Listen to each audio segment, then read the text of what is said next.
있고요. 근데 이 감수성하고 다른 얘기가 뭐냐면 동양 철학으로 좀 깊게 들어가 보면 서양에서는 자연을 어떻게 감각적으로 예민하게 느낄 거냐, 감성이 그래서 센서티브해질 거냐, 뭐 이런 얘기를 하지만 동양에서는 사람이 자연을 예민하게 받아들인다는 건 그만큼 자연과 아주 가깝게 밀도 있게 깊이 합일이 된다는 거잖아요.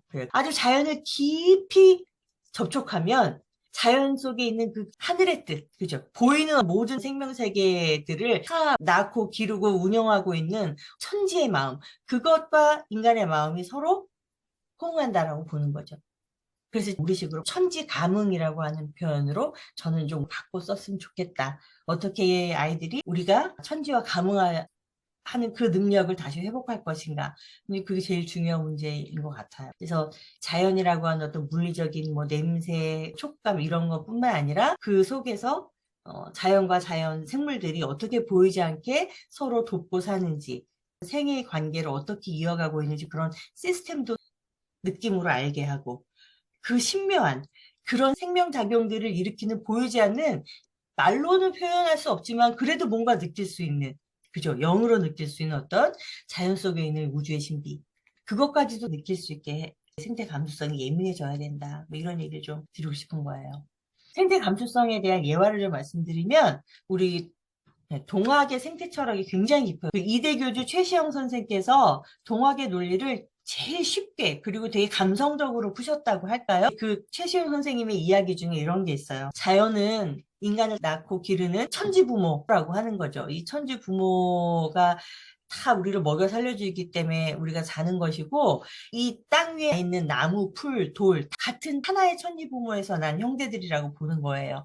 그래서 그들도 우리와 똑같이 생명과 감정을 가지고 살아가고 있는 그 마음을 봐야 되는데 이렇게 제비알이 새끼가 안에서 알을 깨고 톡톡톡 하고 깨고 나올 때 있잖아요. 그래서 그 제비알이 탁 깨뜨려지는 소리 그 소리 들을 때 그 제비 새끼를 보면서 애가 막 안쓰럽지 않니? 뭐 이런 얘기를 하시고요. 나뭇가지 하나 떡 부러질 때도 나는 내 손가락 부러지는 것 같은 고통이 느껴져. 뭐 이런 얘기하고 또 이렇게 나막신 끌고 가잖아요. 나무신 끌고 찍찍찍찍 이렇게 가면 그 딱딱한 신으로 어떻게 어머니 가슴을 그렇게 막 상처를 내고 가냐. 네 버선발이 중요하냐, 어머니의 가슴이 중요하냐. 이런 이야기들을 할 정도로 우리 동학에는 생명에 대한 깊은 감수성과 천지 감응력을 이야기한 사례들이 굉장히 많습니다. 우리가 교육자고, 들어드리고 해서 천지 감응을 자세하게 할 수 있는 가이드 역할을 해줘야 되잖아요. 그래서 제가 싫어하는 말이 뭐냐면 아이들이랑 숲에서 참껏 노시고 아이들한테 그 피드백을 하시는 문장이 딱 하나예요. 여러분 오늘 어땠어요? 재밌었나요? 그죠?